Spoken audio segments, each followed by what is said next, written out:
and welcome to another episode of Baggers Chat. My name is Mitch Pattinson, and as always, we're joined by Ethan Daffy. And tonight we are reviewing our game at the MCG. Of course, the final scores were Carlton 12 goals, 5, 77 to the D's, 11 goals, 10, 76. Obviously, as you can do the calculations, the Blue Jays got the win tonight by a point. And that was, of course, what Daffy predicted. So shout out to you, mate, because that was absolutely fantastic that you got that. And hopefully you could speak about what you said to me throughout the day, because he pretty much, I think, if like Daffy Boy was to tell me to put on a bet throughout the week, I reckon I might actually do it, because this guy's Please don't. what do you call it? It's some sort of I don't know, what do you call Oh, it? What do you call it? Fuck. yeah, like a genie or Yeah, something. yeah, like a genie or I something. get what you're saying. Yeah, Yeah, but first things first, boy, I'm going to go straight back to you, mate. How are you? I'm good now that I'm dry. I was a very wet Yeah. walk home. I yeah, it's well, like I said to you before we recorded, it's nice to walk in the rain when you get a win. If we ended up losing that game, I might have drowned myself in a puddle outside the MCG. But yeah, it was what we needed tonight. They brought it for long enough. I'd say, I'd say probably up until that second half of the last, where you just felt like it was going to come. Melbourne, I think, good teams do it. We had a lot of momentum and we took it, and they took it near the end and probably a little too late. Let's be real. We've had a lot of those games, haven't we, Patto, where we've caught up. I'd say probably 2019 against the Dogs, where we were 34 points down, and Charlie decided to turn on. Remember that game? It was like we were 34 down with 6 minutes to go, and we lost by 3 points. Yeah. And we're all like, "Oh, what a comeback!" But where were we for the rest of the game? So I think that's kind of what Melbourne have done tonight. But they couldn't really do anything with their pressure. People go, "Oh, but Melbourne were." No, we were on. We were on. Like even Goodwin said, I just listened to his press conference, and he even said like we were a little bit off, but what can we do? That we had 10 entries for 5 goals in the first quarter. He said that doesn't happen often for them too, because they're, like we touched on in the preview, Pattern, their defense is been consistent for years. We're not talking about one year. We're talking about since probably 2019 or 2018. They've had those two pillars down back, but good to get the win, mate. And it's much easier doing this than last week against the Pies. We'll probably get less views this week because it's a win. All the Pies tickets. Yeah, it's actually a good point, because our review episode for the Pies, we actually got a few views for that episode. So shout out to everyone who actually tuned in and also commented. Like, the comments have been going insane as well. So we always encourage everyone who watches the video to leave their thoughts, because of course we try and respond to every single comment out there. But you mentioned there about the defense, and I think we have really matched Melbourne with probably the two of the best defense, like the two best defense lineup in the competition. Yeah. Because Yeah. we're going to throw straight into the initial thoughts, and Yeah. 30 points to Carlton at quarter time to Melbourne 0. We kept Melbourne scoreless, which Yes. when I saw that, I'm like, it was getting to like the 25-minute mark, and I'm like, fuck, they haven't really had it down that end for a very long time. And then I'm like, wait, they haven't scored yet. Yes. Like, we just kept, and it was like very consistent in terms of our involvement trying to move forward. But also, when it was getting into their forward line, I was just comfortable until, of course, the end of the game. And that's another conversation where why they kind of lacked towards the end of the game. But at the end of the day, we still got the 4 points. So that's one thing that we can kind of walk away from that game. And like, we obviously worked on something from last week, that loss. Yeah.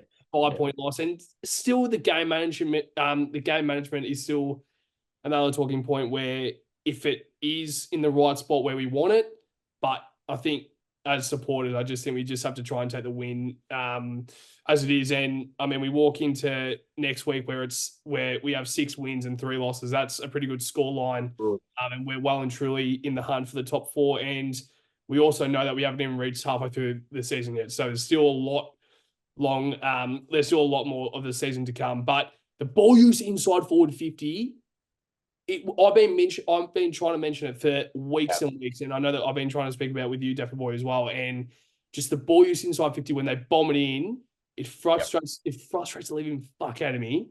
But tonight, it was so much better. And the lowering of the eyes, like there was one moment that came to my mind when it was Charlie Curnow running towards your area of the flank. Yeah. And he had Harry deep, where of course it was probably a good option to go to Harry anyway. But he obviously was coached through the week where it's like, no, don't blaze away. Yeah. You have always with a 30-meter chip kick directly in front of goal. That is the thing. You have always 30 meters directly in front of goal. You know that he will go back and kick that 99 times out of 100. So that's another thing that I saw tonight that was unbelievable. And the last point before I throw to you, Daffy Boy, for our initial thoughts, Cripper and Sam Walsh combining for 69 disposals is actually insane. So 35 disposals for Cripper and 34 disposals for Sammy Walsh. And to realise the amount of impact that these two had in the middle with Chera going out, who also played a great game before he was, of course, subbed out. And then you bring in George Hewitt, Matt Kennedy still getting his 21 disposals as well. Absolutely fantastic. But initial thoughts, Daffy Boy, what did you think? Yeah, I think you've covered it off pretty well in terms of initial thoughts. They're pretty key kind of aspects of the game. I think, like you said, with the ball going forward, I thought that moment exactly was a huge one. It was an easy chip ball, little leads. They're the easiest marks to take. They're the easiest way to get a shot on goal inside 50. And I thought the Cripps one was massive as well. So he kicked the goal, wasn't just happy with his goal, got the ball again, didn't blaze away and take the adrenaline. He went, Chippy, come at me, Matty. Come at me, Matty. I'll give you an easy goal. So stuff like that is huge. People go, oh, but it's just like an easy way out. It's not. That's how football's supposed to work. You're not supposed to kick hard goals. You're supposed to kick easy goals. The way you look at the Cats most weeks and most years, don't you? You go, oh, how are they 12 goals too? Because they're all out in front, 30 metres out. I know sometimes they kick rippers from the boundary, but, the easy goals. But, yeah, Cripper and Walsh, yeah. What do you say? I had a few moments today watching, and you look forward and you go, and not just with Cripper and Walsh, obviously watching these guys week in, week out, we cannot take it for granted. We need to not take it for granted and soak it in right now. I know it's hard not to take it for granted at points, but Jesus, you got those two. You got Wiedering down back. Like, we're talking about generational players that we're going to be talking about when we're 50 years old, Patto. These aren't guys. They're not going to be at the club for 15 years and we're never going to talk about them again. They'll be on the legends. There'll be the legends in 40 years. Cripper will be old with his walking stick going to Carlton games in 2050 or 2070. You know what I mean? Like these guys we just can't take them for granted. And then the one moment for me was, I don't know what it was. It just kind of hit me. And it was just seeing Charlie and Harry in that forward line. It's just, as supporters, we've had so many years of not having that and watching other teams with superstars, whether it's Hawthorn or, good teams like Sydney, they always have a good 1-2 punch or a couple forwards. Team like Melbourne would have died. Oh, really? No, really. That's the one thing they're missing. It's the one thing they're missing, and consistent performers too up forward. Petty on his day can be great, but when is that day? It's not going to be every day, is it? So I guess that's what they've got to take with him, but for the time being. But yeah, Patto, it's just great to get a win. Obviously, a 1-point win was a little bit close, but I'm happy I got my tip right on the margin on me tipping competition as well. So I'll take that any day. I like how he said, like, through, I think it was a preview and even after that, how if it was another close game, I don't think we can handle another close game. We went through a close game then. But yeah, it was a really good point about the line that we have now from Wiedering down back and Cripps and Walsh through the middle. Then you go up forward, Harry Mackay, Charlie Curnow, and you think about it, and you're like, we've got the spine now, which is absolutely fantastic. But then you add just small assets along the way, and that's Blake Acres, that's Jack Martin, that's Elijah Hollands, that's Zach Williams, that's Nick Newman. Like these players that, of course, you talk about the spine, and that's what we love to speak about because that shapes premiership sides. Like even the Geelong in the 07, 09, 11, like that shapes your side. And this is a type of list and a depth in a club where like it's what you kind of dream of. It's like what dreams are made of. And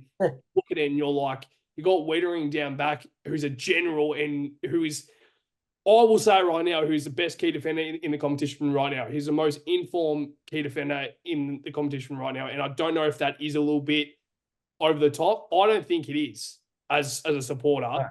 but you kind of think about it, and we both watch a lot of AFL football. I can't think of one key defender other than maybe Stephen May. Yeah. And I think Wiedering is probably the only player that really comes to my mind that is like, in terms of like one-on-one defending, he is the best at it. Yeah. And there's no one that can touch him, in my opinion. So, but yeah, like, think about all the assets that we can add along the way. And maybe we are missing that small forward. And that's something that maybe might, but we got Matt Owies there who's kicking 3 goals. And we also got Jesse Motlop who's starting to come back into, I don't know if he comes through the VFL or not, but I don't think he will. But he probably comes in maybe for a Corey Durden. But Owies and Motlop down there, like, I know that it's probably not the greatest small forwards when you're thinking about like, Owies, Motlop, that's absolutely fantastic. But Motlop in a few years' time has the talent to do that. So it really is now where we finally got this spine together and they're all in their prime. And it's really down to where, like, you've got Tom de Koning down there as well. Yeah. Like, who obviously is a ruckman, but who can also play a instrumental role down in that key forward line. So we're going to now move on to probably one of our first conversations of the episode, and it's, of course, the game management. So it's probably been a segment of ours for the past few weeks, whether we've won or lost. It's either been a positive, where we've touched on it and we've been like, yep, that's absolutely fantastic. Like, what we've been doing in terms of game management has been really good. But the past few weeks, it's been more of a negative in terms of against the Geelong, against the Cats, like allowing those few opportunities to then kind of like not really convert, and then the Cats go on to then kick some goals. But same thing happened last week against the Pies, where you just simply let that happen, a goal late in the last quarter. And then also tonight there was another game that we almost lost it again. But so I'm just gonna go through some points, Steph Boy, and then I'll throw it to you. So after George Hewitt's goal in the fourth, it was a 28-point lead. So when he kicked that goal, the lead then became 28 points. So, and then we walk away with a single point win. So we walk, like, you think about it and you're like, okay, so like they were able to kick 27 points in that last probably 15 minutes of the game. And the question to you, Daffy Boy, is, do you think it is strategy, the way that we manage a game, or do you think tonight especially was just luck? Yeah, like, I agree in a sense where, in terms of, it shouldn't be a 1-point win, but the way I look at the way we managed the game in 4 quarters was one of the best in terms of the first half. When was the game? When have we been leading all year? Have we led a game all year? At 3/4 time, half time? Apart from North. Yeah. We're down by 46 against Brisbane. We were down at halftime against Richmond. We were down for most of the game against Freo. Yeah. Like, I think for me, I obviously I'm not happy that it's 1 point. But the way I look at it is, we're not chasing the game tonight. They were chasing the game because we started well for once, and we managed the game well at the start of the game. We didn't go quarter time going, oh, we're just going neck and neck, neck and neck. We took it upon ourselves to go, we're going to be the leaders and you're going to have to chase us. And let's be real, like, good on them for the last 5 minutes, but it was some absolute brilliance they had to do to get that, didn't they? Viney, sliding, obviously we could have, but seriously, like, they don't get that goal, they probably go, oh, fuck, we're stuffed. There's 3 minutes, 23 minutes, 30 or something left. Yep. And we chew another minute and it's still 3 goals. So if they get another goal, it's probably over. Anyway. And then obviously Track does his thing from the boundary. We force some boundary line. He can do. He snaps it on his left because he's a superstar. And then Max Gawn launches one from 50, which he's been doing the last few weeks. But yeah, I get it with your point. Like you talked to me before the recording, obviously, you don't want the single point win, but I think I just for some reason I was comfortable. I was comfortable. Even after the Max Gorn thing, I said, surely we're not going to let it happen. And the one moment I'll say, Patto, the tackle on Petrarca. We learned our lesson from last week in the stoppage. It's funny how football works. I think Walsh said after the game, they asked him about the stoppage, how he was on Dacos or whatever last week. And he said it's a funny way footy works because it seems to be the week after what happened the week before, the negative thing that happened, it happens again. Mm. Revisit it, Yeah. and you tweak a few things. And Cripps and Newman are on the charge to tackle Petrarca. He gets out there. He has a shot on goal. It's either a draw or a loss, Mm. really. And the tap was out from Max Gorn. It was a perfect tap out the back. And that's a way of game management too. You know who the danger man is. And like you said last week, with the danger man from Collingwood, Elliott, Bobby Hill, Nick Dacos at the stoppage. He's the danger, Petrarca. Yeah. Get him. Yeah. Get him. Take him. And if someone else, if fucking Neil Bullen kicks the winner, he kicks the winner. Yeah. But, you got to just make sure you mitigate the main guy. And we ended up getting the win, Patto. So it wasn't nerve-wracking, but got to trust the boys, I think. Yeah. No, well, like, of course, and that's the thing, like, I'm seeing it like last week, there was obviously trust broken, and you're probably the same in terms of and tonight to a T was to a stretch, it was great, solid. But I walked out of tonight, of course you were ecstatic because you got the win. Yeah. There's just something in me, and you can probably tell on the episode tonight, there was just something in me that I'm just a little bit. I just don't think the best teams in the competition allow that.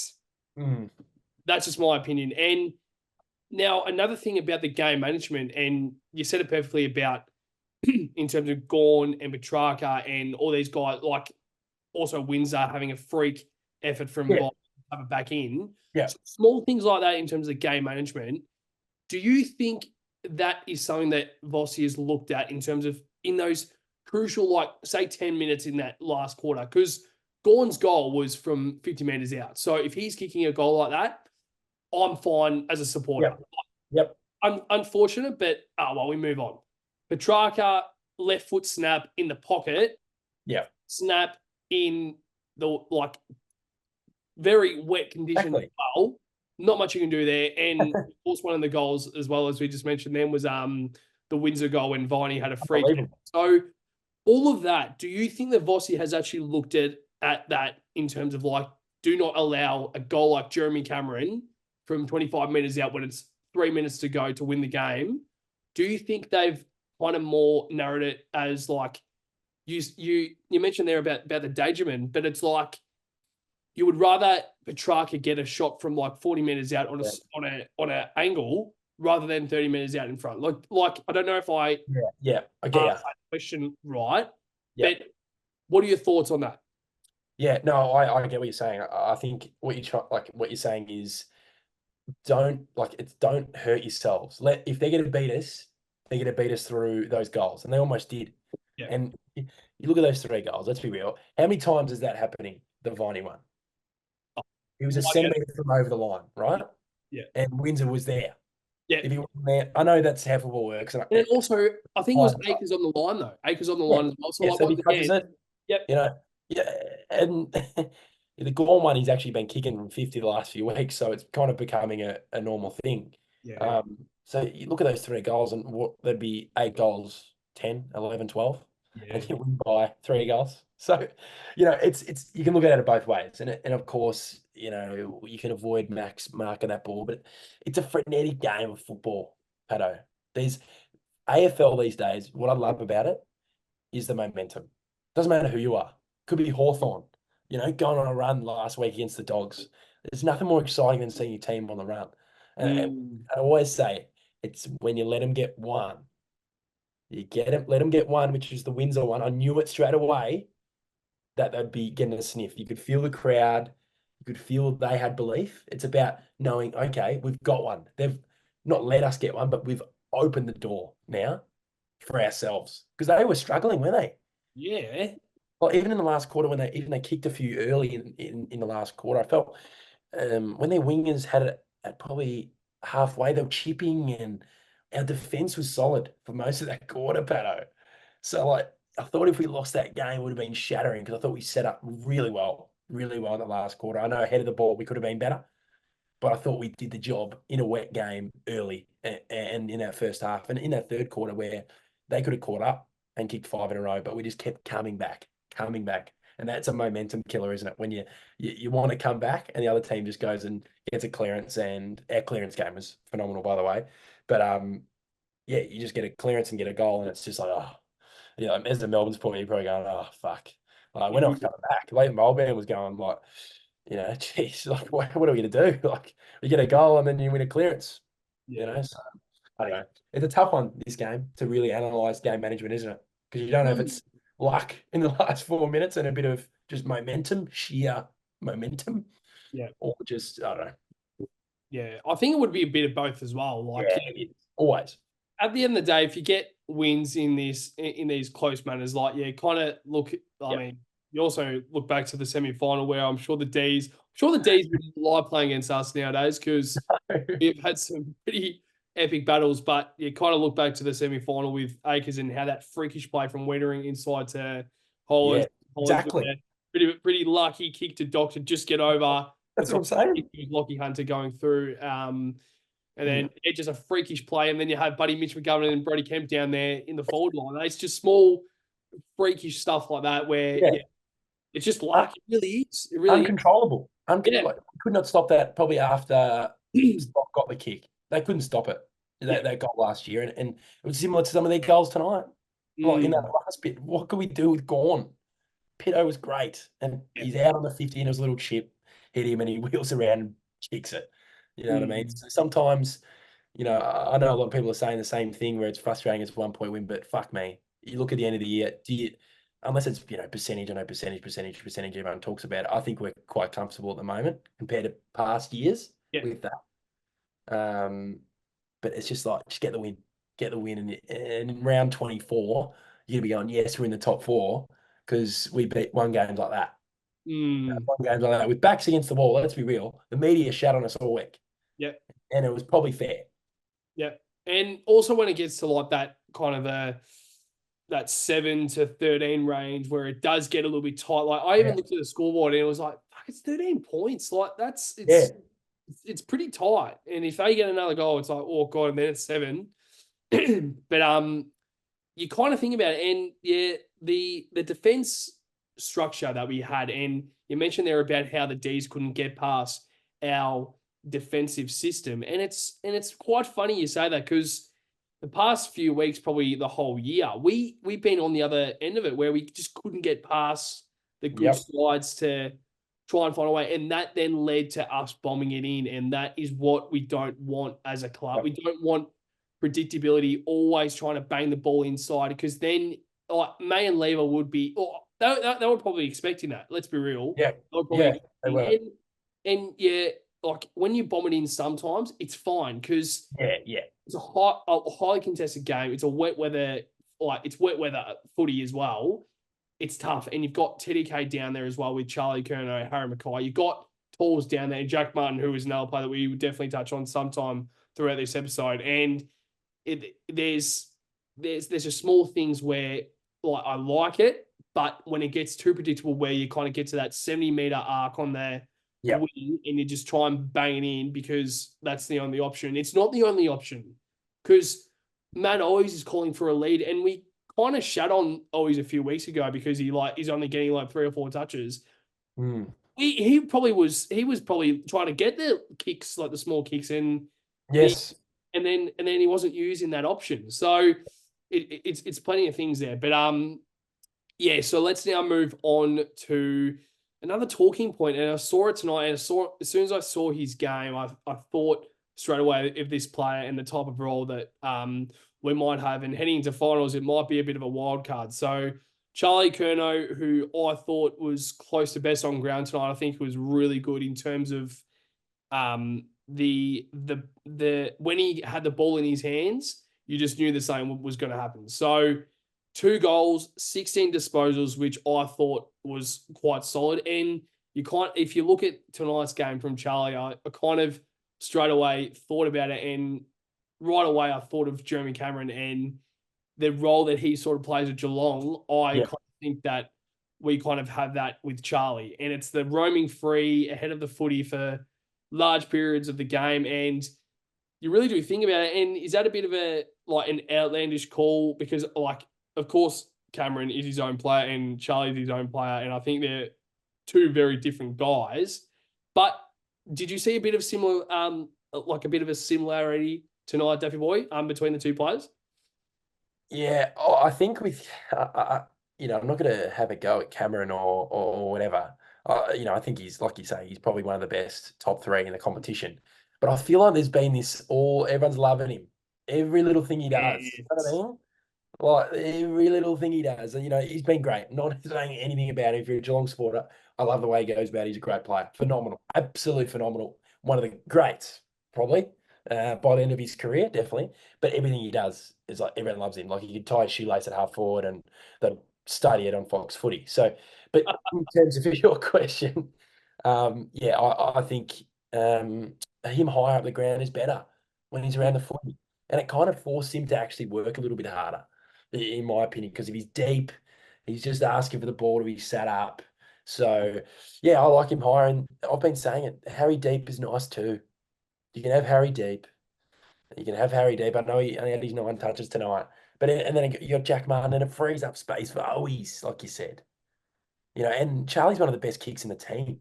Yeah, Field kicks. 100%. We just need more of it. We just need more of it. And he was able to showcase it tonight, which is fantastic. Took that ripper mark up forward. Not sure how he missed that shot, but yeah, oh Jesus.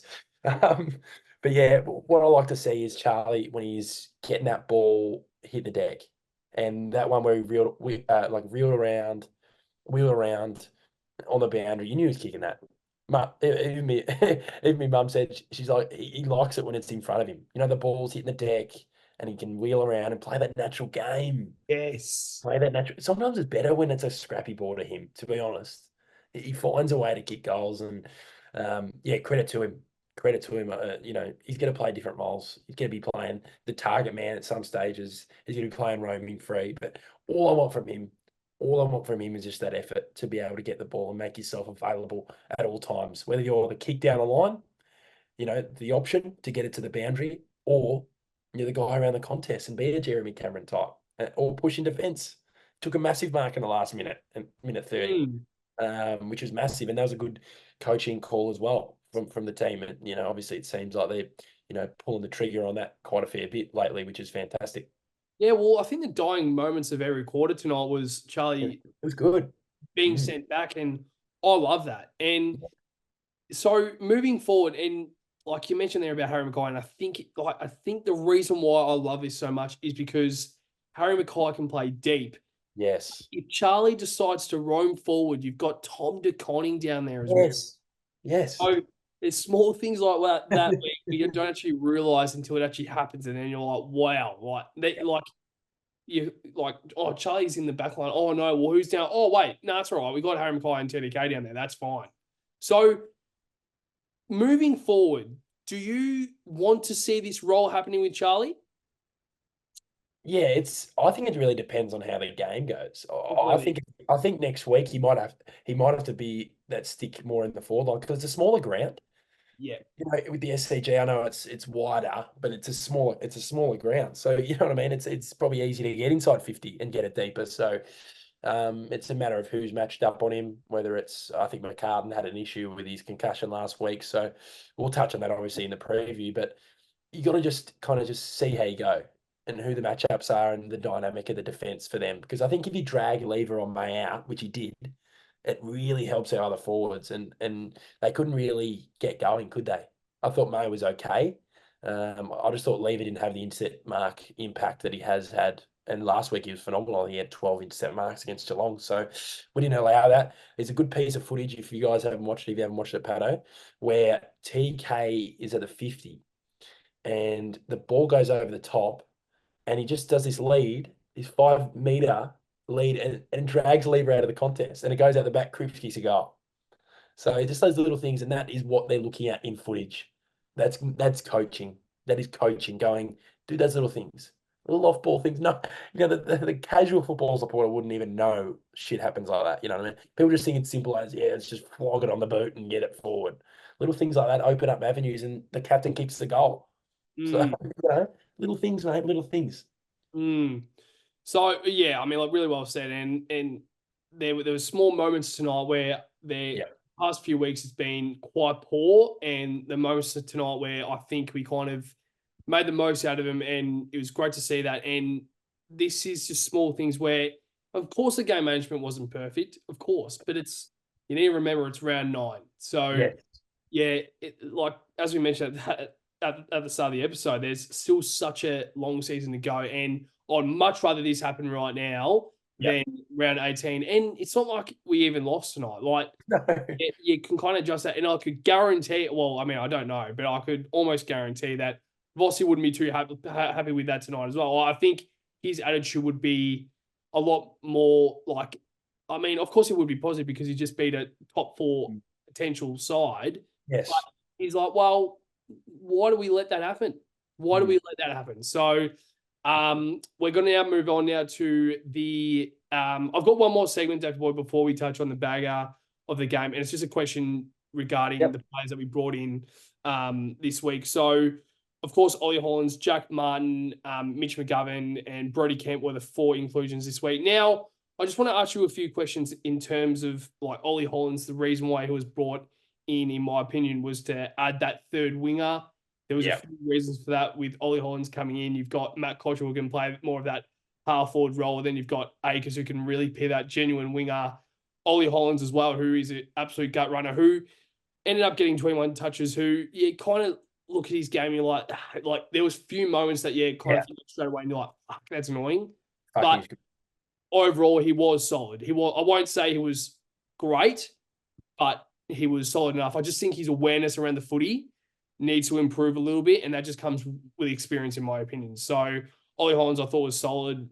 Mitch McGovern, my God, I'm not even going to touch on him. I think 19 touches is probably one of the best 19 touches we've seen from Gov, and he doesn't even need to have the impact that he usually produces, because just that, like the reason why Gov is so important is due to another inclusion this week, and it's Brody fucking Kemp. Yes. So, I mean, of course, Mitch McGovern had 19 touches, but if I go straight to Brody Kemp, he had 14 touches, 5 marks, 11 kicks. So he's handballing it 3 times, which is great, but he's kicking the ball 11 times, and it's elite. His kick is elite. So, and then of course our last inclusion was also Jack Martin, of course, I mean, 6 touches, 1 goal. Once again, that's another talking point in terms of, yes, his impact individually wasn't overly great, but it's what it provides for the rest of the side. Because you've got the third tall, and you think about it, you're like, well, the 3 talls are Charlie, Harry, and TDK. And then you've got Jack Martin who can play tall and small. So, Dave Boy, in terms of the 4 inclusions, what were your thoughts on those guys' performances? But more to do with the inclusions, do you think this is something that like these players will play consistently throughout the year? Because I think the inclusion and the structure that we had tonight was absolutely phenomenal.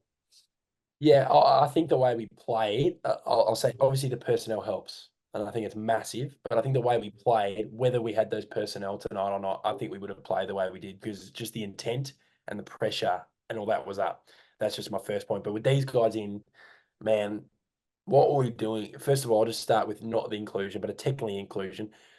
Why was Matt Kennedy the sub last week? Right, let's just start with that. And anyway, and why was Brody Kemp dropped? I know he was a little bit off. We were saying that, but was Lewis Young playing any better? Probably not. And his ball use isn't any good. And Kemp is good. His ball use. But yeah, no. I'll just go with each of them. Sorry about Lewis Young talk again. But Brody Kemp, yeah, it's something about him, Kemp. He's just that he can play tall, he can play small. He takes grabs. I love he flies for his marks. Love He's gonna take a ripper one day. He's gonna take an absolute ripper on grand final day this year. Lock it in. He's just one of those blokes. I feel like he'd take a ripper, but yeah, he's Yeah. really good. Gov's one of my favorite players. Underrated as fuck. Let's be real. Like he's on the park. He's him and Weeders. I know they're very very good mates. So the connection there is on field and off field. Phenomenal. He's just comfortable, like you said in the first quarter when they were getting it forward. I was comfortable when the ball was going down back. McGovern was just there, he just lurking around. He's like, "Yeah, just give a handball. Yeah, there you go." It was just really, really good to see, and that's what you want to see. And I think we've had a bit of panic the Yeah. last few weeks, especially against Collingwood, which does my head in. But another great or good player today was Ollie Hollands, like you said, with a few moments there where he got tackled. The one thing I don't mind with, I know you don't want to get tackled, but he's taking that time to lower the eyes. I know he gets done, but rather that than a rushed fucking kick up in the air, and you know what I mean. So he's got to meet in the middle where he doesn't take too long, but Yes. also not rush. So I think that's what he's trying, and I like that from a young player because young players often rush and they're deers in headlights.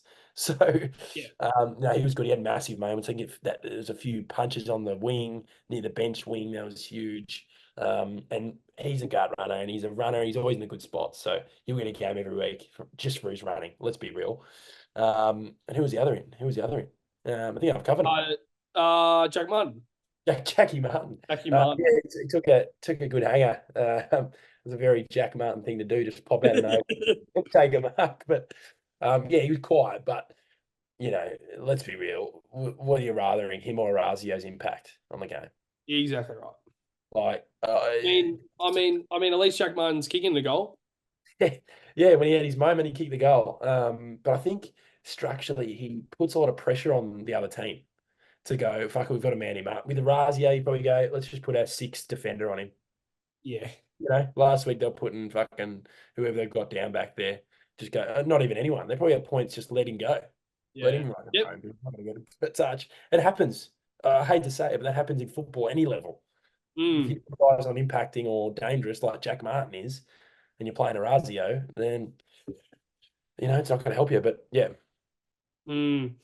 Well, I've got one more question regarding in terms of the whole Holland's conversation, and it's like you kind of think back to his first year, and I think it happens a lot with yeah, first year players, and they have a great first year, of course. Like yeah, the freedom of playing AFL and having a little bit less responsibility. That's what I was seeing a little bit last year with Ollie Hollands. And yeah, you kind of think about every kind of first year player. You kind of think straight away that yeah, like their first year was absolutely great, and then second year, third year, they lower the level, but then they raise it again. So my question to you is, do you think Ollie Hollands this year, especially, because there's been a lot of talk and chat around Ollie Hollands regarding him not being as great as he was last year. Like, not like he's hasn't been great, but in terms of it's not the Ollie Hollands that we saw of last year. And there's been a lot of conversation regarding whether it's a change of mindset, change of role, change of like the game system, and it doesn't offer him as many opportunities to really get the footy. Do you think this year, especially with him having the second year blues I don't reckon it's the second year blues whatsoever, because I don't think a second year blue would be getting 21 touches on the MCG against the Demons just yeah. quietly. But do you think that the change of not role, but heading into your second year, 110% you have more expectation and responsibility than your first year? Do you think that's impacted him a little bit? And do you think that might, like you mentioned there about how he gets caught a little bit, how he's kind of lowering his eyes, and he's probably not worrying about that, because usually he would just have the freedom of, I don't have to worry about that. But it's like there might be small things that he does that he doesn't usually do Mm. that like it's like an unforced error in Yeah. terms like you kind of, I mean, of course you don't mean to do it, but it's like, do you think with him having the second year of more responsibility, and now with the first year players coming in, he's now that leader for them? Do you think that might be affecting him just a little bit? Yeah, it's a tough one. It's a tough one. I think it's a little bit of second year blues always. I think at the start of a season, I think Walshy had a fair bit of it, to be honest, in his Yeah. second. I think when you come out of the gates, pretty well, often for those players, it seems the second year is a little bit, oh, like Um, I just think he was just a little bit down on form with ball in hand. I think that's just a little bit what it is. And there's certain stages, even tonight. I know he was very good tonight, but he's overthinking. He's overthinking a few times with ball in hand, and that's just that comes with a few games. And um, last year he was thrown into the wolves. Let's be real. He played the first game against Richmond and played against Geelong, the reigning premiers, and it was all the highlights. And he was the sub in the final, and he played a big part of that. And it's a whirlwind. And it's his second year. He's in a great football team. Yes. Got a lot of good players. So, and our expectations are massive. If this was like we suffered with Lockie O'Brien for 4 or 5 years, and no, but like we talked him up, like you know what I mean. And now we're good. We're struggling to talk up players because our expectations are very high. I think, in my opinion. So I think we just got to give the guy credit. And structurally, he's massive for us because he's one of the best runners in the club. And like I said, I think that's what keeps him. That's why he's separates him from the best, even in the draft. That's why he's picked 9 because his running capacity at TAC level was phenomenal. It was AFL level, TAC level. He came into Carlton and he was running 2Ks, probably top 4, I think he was last year. And then this Yeah. year, he was just behind his brother. So shows you where they're both at and their fitness levels. So heading forward into, like, say, next week and hopefully Yep. the rest of the season, is the three wing is the way that you would go? Yeah, and I love Cottrell at half forward because I think his ball use going forward and his toughness is just really, really good to see. And he, as a half forward, you can still run. People just think, oh, half forward is restricted to forward 50. You can, there's all chains happening all the time. So, and Connors was good again tonight. Yes. He was tough when he needed to be in one-on-one contests, and he was clean when he needed to be. Yeah. No, really well. It's like really well said. I think it's always a conversation with Cottrell where, yeah, of course he's not going to be anywhere near the kind of the best 5 players on the ground, but Yeah. you kind of think about it, you're like, well, the reason why we don't really speak about him a lot is because he does it every single week. Yes. Not like at an extremely low level. He is like exceeding the bar every single game he plays, and people don't realize how much of an impact he provides in this side. And yeah, I'm just so glad that he's found that form. And I even remember at the start of the year when we were doing we were doing those quick fire Q&As. I think even I had Matt Cottrell as one of those players to Yeah, really, and I think it was like, I mean, I think then it was kind of outlandish, and you kind of think about like, yeah, like Jordan Boyd's obviously improved a lot this year, Harry Mackay, but Matt Cottrell once again, I think in terms of stats last year and disposals, I think he was getting a lot more of it last year, but I think his impact this year has been probably his best since coming to the club in sure. 2019, 2020. So now, Dave Boy, let's now move on to the highly anticipated bagger of the game votes, mate. So, yeah, I mean, of course, there were a few players tonight that pretty much lived up to the expectations of playing a great game, especially after last week with what we had to see and sit through last week at the game. So, bagger of the game votes Dave Boy. So, of course, to the viewers who don't know, 3 votes goes to the best player on the ground, 2 votes to the second best player, 1 vote to the third best player on the ground. Daffy Boy, who have you got for your bagger of the game votes? I don't think there was many bad players tonight. Nope. I think there was a lot of solid contributors, and that's what happens. And when you beat good teams, you've got to find a way, every single one of them. I'll just quickly go through these because I think we've covered a lot of good things, especially with game management and other things. I think it's good to cover those things rather than just surface level. It's good that we deep dive, and I hope the viewers like it too.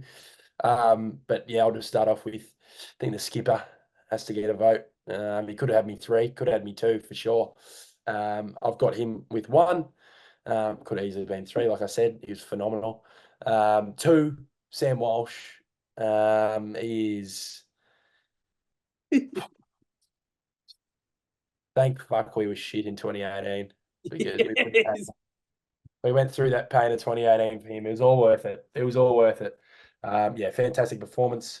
And 1 in terms of impact. No, 3 votes, sorry. In terms of, I'm a bit tired. I'm about to go to sleep in these episodes, the way I'm going. Um, 3 votes. Jacob Wiedering, absolutely phenomenal. He kept us in the game last week, and his teammates followed him today. He leads from the front, doesn't get flustered, and the final sign of emotion I saw in his face. You don't see that from Weed as much, but you know it's a good win when he's up and about and he's got that passion. So really good to see. I love how he's so unflustered. No, Yes. Fritz was trying to get in his head in the third quarter. You see that? Fritz was Who? trying to get in his head. Fritz, he was right in front of us, trying to get into him, and he kind of hits him here and Waiters is just saying, I eat you guys I eat guys like you for breakfast. Yeah. Like, come on now, fuck me. But yeah, credit to You touched on him. there about Sam Walsh and how, thank fuck, in 2018 we were shit. In 2018 we, of course, drafted Sam Walsh. God, I could feel for some North Melbourne supporters right now how they kind of game slip last week with, last year by winning that game. I don't know why they did it, to be honest, but just a reminder to the North Melbourne supporters, if you lost that game, yeah, would have had access pick 1 to Harley Reid, who is a absolute generation of a player. And probably the other player that really comes to your mind in terms of the past 10 years of a generation player is, of course, Sam Walsh. So, and maybe even Jacob Wiedering as well to a stretch when you think about pick 1s. But, well said, Dr. Boy. Now, 3 votes. Now, so my players are the exact same, but they are in completely different order, I think. So, Yep. Sam Walsh, 1 vote. Yep. 2 votes. Jacob Wiedering. 3 votes. Paddy Cripps. Yep. Now, I feel like it's a little bit unfair me doing votes because I feel like I'm putting Cripps Buddy 3 votes every single week. So But he I deserves it. apologize. Yep. He deserves it. Yep. Let's be real. Yeah. Like 35 touches is insane. Like, and then you kind of go through his stats. So I'll quickly go through it. So 35 touches, 1 goal, 5 marks, 5 tackles, like just yeah, average Patrick Cripps game, really. Once again, you come up against one of the best teams in the competition and Yep. you stand up as a captain. That's what you want. That is exactly what you want. And you hear it even when they do the player introductions of how much of a big deal this guy is. Like Yep. every single time that they do the player introduction, Patrick Cripps, like, and then just the crowd just erupt. So yeah, Paddy Cripps, 3 votes for mine. But David Boy, before we wrap up the episode, is there anything else you would like to touch on before we wrap up the review? Massive win. Massive win for confidence. Massive win for just, like I said, we get to the back end of the year, we're going to be playing these teams. Yep. And when we know we got a 6-goal head start on a team, that gives you confidence. And it's all mind games, football, when it gets to the back end of the year and even during the year. It's mind games and confidence. So it was good. It was 58,000 tonight. The weather probably pushed a few people out, I guess. Yeah. But yeah, I don't know. Who cares? We got the win.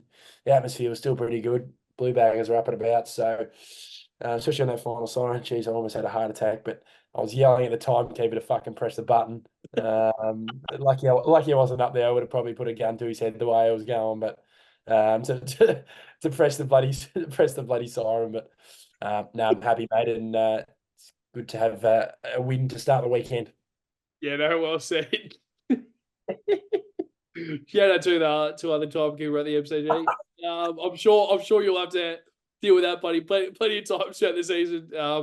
Time blow the bloody siren, you dickhead. Fuck me.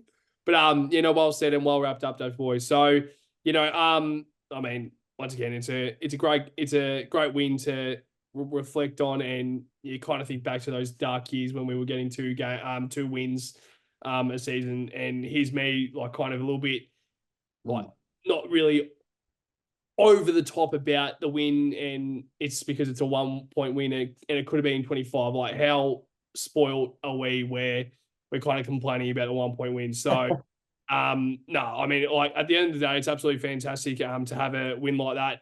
And now at the bigger picture is we head into round 10 and it's six wins, 3 losses. So it's great as a Carlton supporter. And right now we are well and truly in the running for the top 4 over the next few weeks. So to every single Blue Bagger and AFL supporter and sports supporter in general, make sure to like, comment, and subscribe on every single platform, socials, and also the podcast platforms you see us on, whether it's Spotify, YouTube, Apple Music, whatever is out there, Daffy Boy. But to you, Daffy Boy, and to every single Blue Bagger out there, up the Baggers!